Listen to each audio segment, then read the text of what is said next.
Those who do evil to others, the killers, the rapists, psychos, sadists, you'll come to know me well. Frank Castle is dead. Call me The Punisher. You stand accused of being a generic, by-the-numbers revenge flick that gets too violent, too cliche, and too cheesy. How do you plead? You are not a nice person. As God is my witness. God's gonna sit this one out. Not guilty.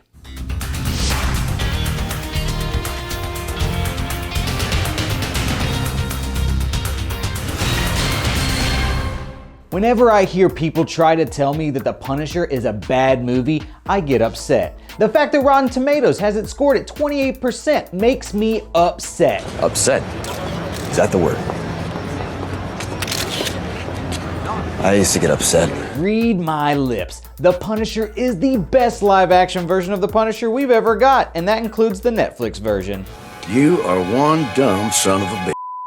Now, hear me out. While Dolph Lundgren looks perfect as the Punisher in 1989, that movie was actually a generic action movie. Plus, Frank didn't even have the skull on his shirt, and I can't tell you how frustrated that made 5-year-old me, who shouldn't have even been watching rated R movies. The Netflix series is okay, and while Jon Bernthal is incredible in the title role, the series takes itself too seriously and tends to drag, not to mention they butchered Jigsaw. Likewise, Punisher Warzone is fun, but it's too silly and doesn't take itself seriously enough. Thomas Jane's Punisher, however, gets it just right.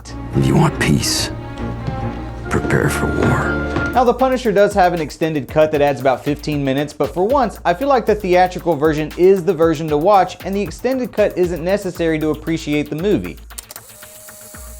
The entire cast here is so good, with one exception. Leave him alone.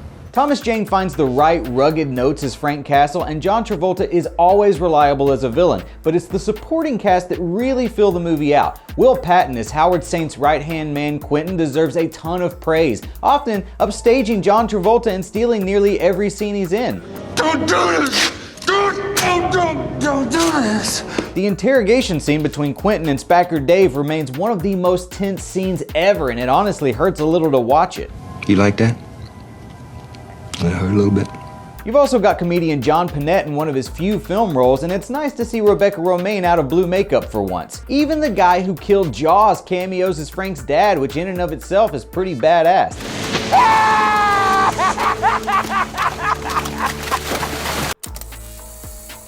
The only thing that isn't comic book accurate about this film is that it's set in Tampa, Florida. Apparently in 2004, after X-Men, Spider-Man, and Daredevil, producers felt the New York setting was overused and wanted a fresh locale. Can't blame them for trying, but the rest of the movie is like a talking, breathing Tim Bradstreet work of art. Like the comics, Thomas Jane's Punisher is antisocial, borderline suicidal, drinking away his memories and writing in his war journal when he's not busy killing people in gruesome, over-the-top ways. That's all the action my Punisher needs. Rebecca Romijn literally throws herself at him and Frank ain't having it. I'm not what you're looking for.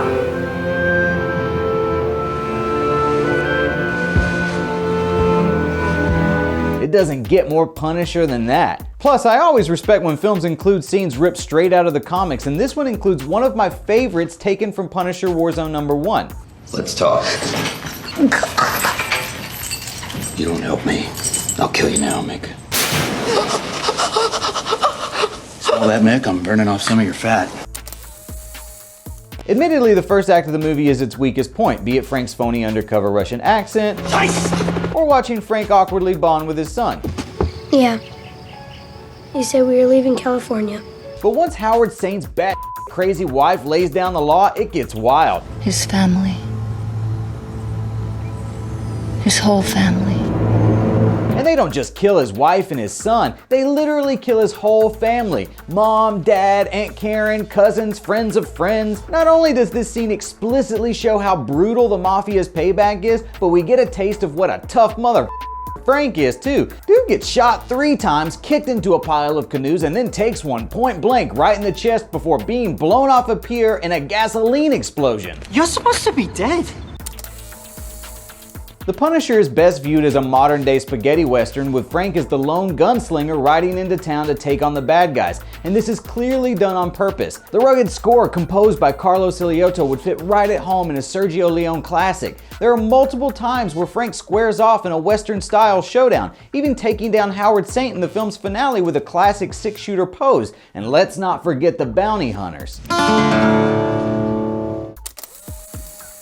Harry Heck is another character straight out of the comics, and he's played by Mark Colley with a truly sinister delight. I mean, he's got a teardrop face tattoo, so you know the guy is trouble. Do I know you? I know you. You're that boy in the newspaper. Came back from the dead. Every scene with would-be assassins attempting to take down Frank remains a highlight of the film, and this one leads to a car chase scene that's over too quickly. But I'm gonna forgive that since it ends with one of the coolest knife fights you're likely ever to see. Hands down, my second favorite appearance in the whole film. So what's my first, you ask? Call the Russian. Big Sexy himself, Kevin Nash as the Russian, of course. There's not been a fight against a Russian this well choreographed since Rocky IV.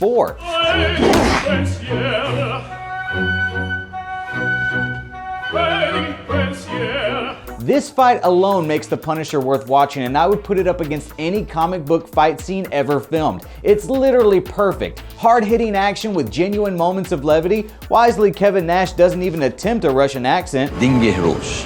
and instead just barrels into the scene like an ass-kicking monster. I could watch this over and over again. Like many comic book films of the early 2000s, Punisher never forgets it's a comic book movie, and as a result, it's just a freaking fun time. There's a little Seether in the soundtrack, some leather trench coats, an overly dramatic Punisher logo on fire, a weapons montage, and even some one-liners thrown in for good measure. You killed my son.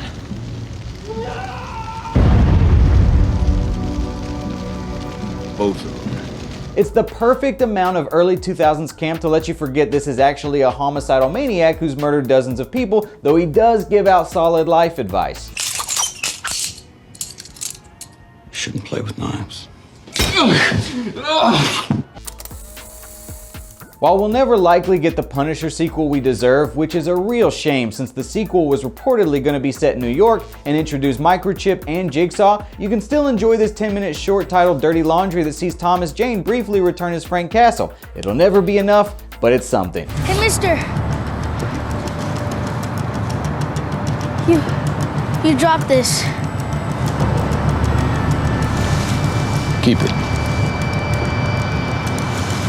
It's got a hole in it anyway. And the defense rests, so go grab a bottle of Wild Turkey and settle in with the Punisher. Tweet me at Chris Killian or find me on Instagram at CK Comedy and tell me how right I am about this movie. If after all this you're still watching, thanks for watching.